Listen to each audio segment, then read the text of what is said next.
Secretary of the agency and Natural Resources, as Joey said, I'm really grateful to be here with all of you to have this conversation specifically around the Transportation and Climate Initiative. There are many faces around this room that I recognize, and I get to work with a lot, so I'm really excited to be here and talk about this important program with all of you. This is a slide you should well know by now. These are obviously old numbers, 2015. They're the most recent we have published, although we should be coming out with new numbers here shortly. The transportation numbers are not going to have changed significantly. It will not come as a shock. In fact, as an overall percentage, it will go up because we're doing a little bit better elsewhere. So we have 43% of our greenhouse gas emissions in the state of Vermont coming from the transportation sector, as opposed to closer to 30% in the rest of the country. That number as a percentage is now ticked up in more recent data at the federal level above electric generation. But you can see in our slice of the pie, our electric generation is significantly smaller as an overall percentage. We've made significant progress, which I'll return to in cleaning up that sector.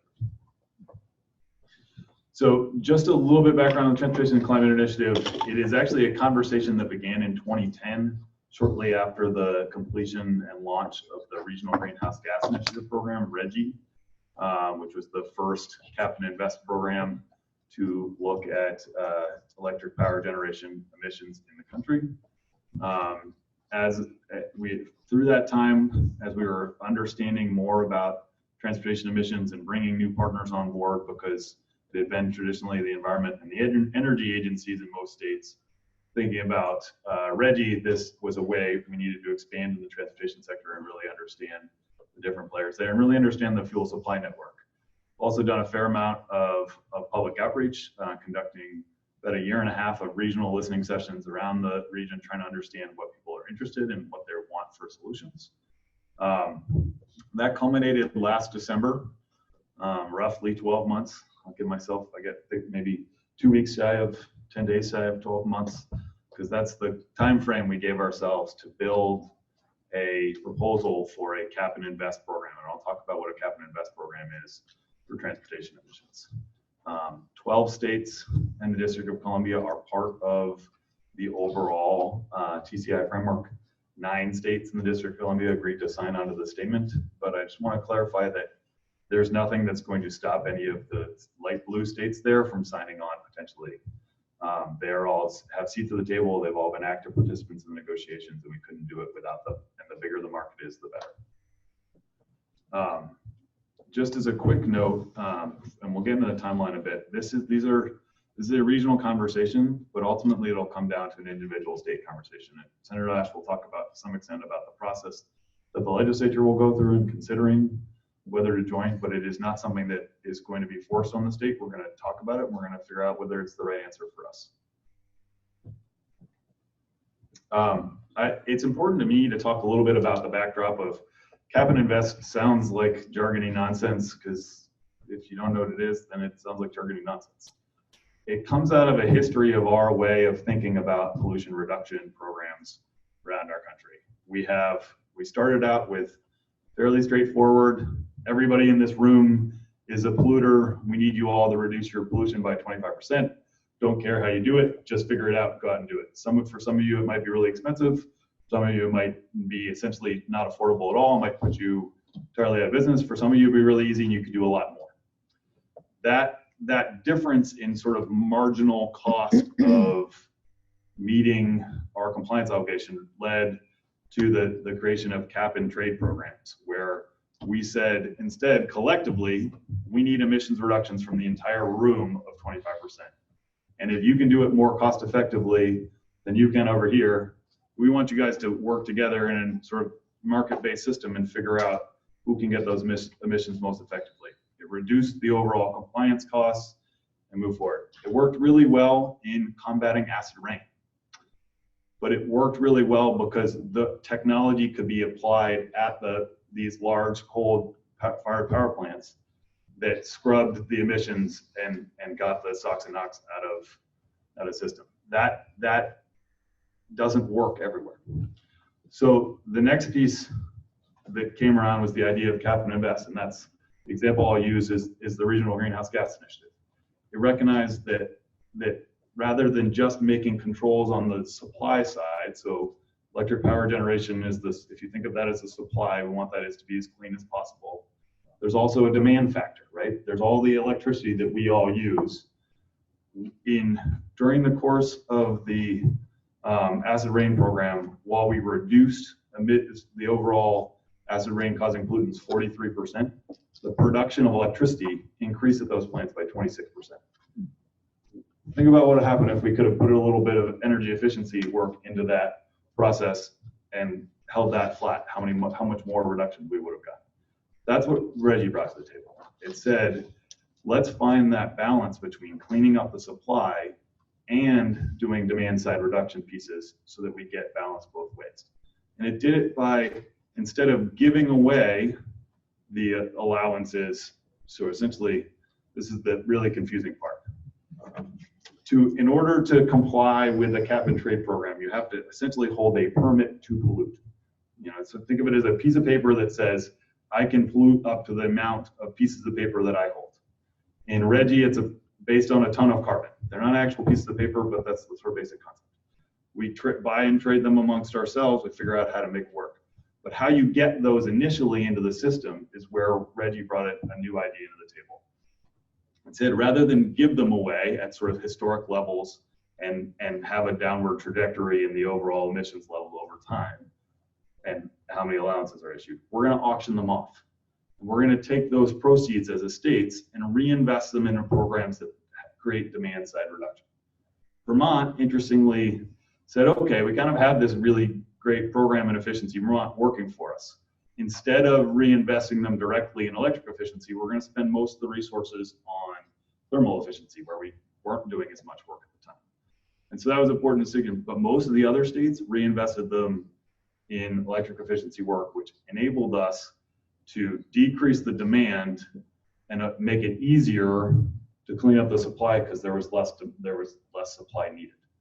It created this, and it created a self-correcting process where we ended up with the sort of lowest compliance costs possible to get those emissions reductions. That's a really huge and important piece, because as we think about all of the things that we need to do in a changing climate and the emissions reductions we need to get, we want to be doing things that, because we know that these things are going to have tremendous long-term benefits. We want the upfront cost and the upfront investment required to be as low as possible. That should be in everybody's interest, because then we can get more done elsewhere and we can get the benefits. That's why these types of programs have proven to be effective. Just as a reminder what Reggie is almost the exact same region that we're talking about being part of TCI. Interestingly, you'll see that giant sort of Pac-Man mouth. That's Pennsylvania. It's missing from that map. Pennsylvania is part of TCI. Pennsylvania announced about a month ago that they're going to join Reggie.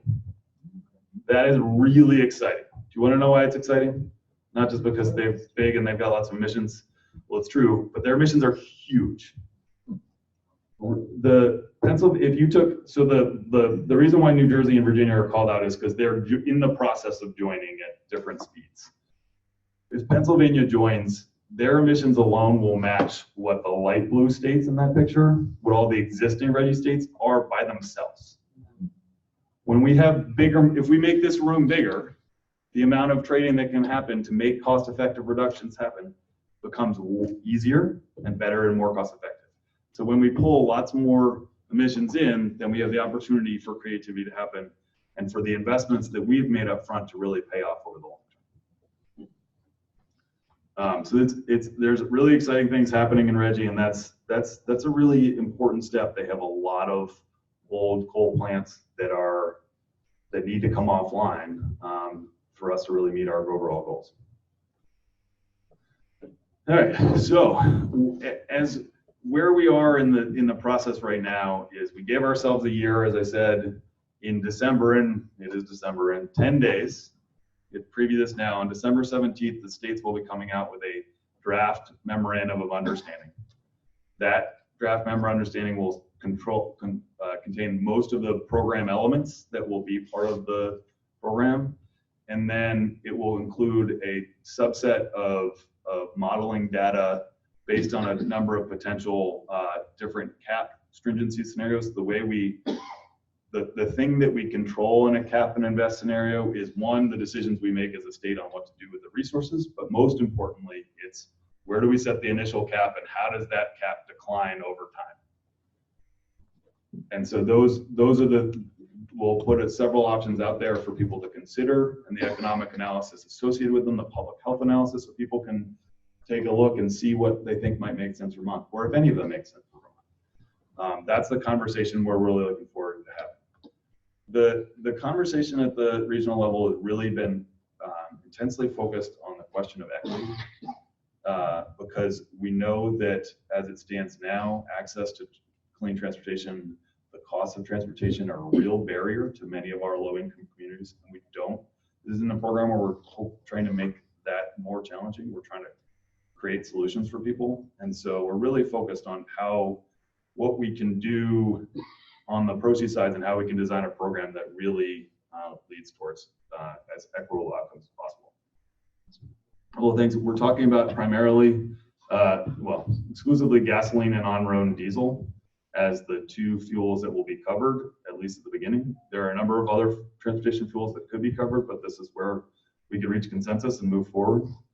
We're looking at trying to regulate the sort of fuel, the fuel terminal and really large scale distributor level, so that we're upstream as much as possible, so they control as much as the market as we can. There will be a number of monitoring and verification requirements, so we make sure that people are actually complying. The good thing is we have a robust gas tax system. We know where fuels are flowing already, and some of those things can build on that. And some of the other pieces. The key one on the bottom there is the TCI is not going to be the be all and end all for all emissions from the transportation sector or all emissions from other sectors. It's going to be part of the overall suite of solutions that we're going to need to get there. And that piece about complementary policies is really huge, whether that be in the way we reinvest the funds, things we do to make it easier for people to get into electric vehicles, to help them make that transition, make public transit more accessible, make the awareness about different options more available is really key. And then finally, here's where we are at the regional level. And I'm going to defer to Senator Ash, because once it sort of leaves my workload, it's going to come into the legislature, and the legislature and the governor are going to have a number of conversations, and we'll work through a lot of these issues. But this is where we are at the regional level. As I said, December 17th, we're going out with the draft MOU. That will be open for 60 days of public input, so we can hear what you have to say. We'll be gathering and responding to and trying to modify the plan as from that public input, and then we'll be looking sort of in the spring of next year to be putting out that final memorandum of understanding, that agreement from the states. That's really the moment when, at least at the executive level of each state, when states will decide whether they want to participate.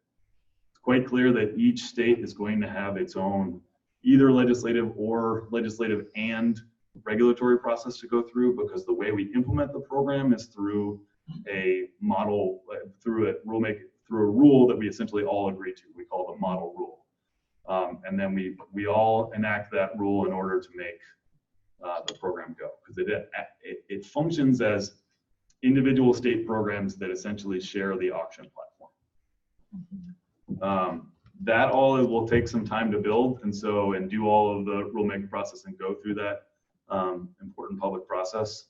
So we're really targeting a sort of beginning of 2022 as the start date for the program. With that, I will hand it off to Jordan, and I'm happy to answer questions. Why don't we wait till the end to answer questions? I know everybody's going to have lots of questions, and I'm happy to stick around afterwards and answer questions. It's not a simple process, but it's one where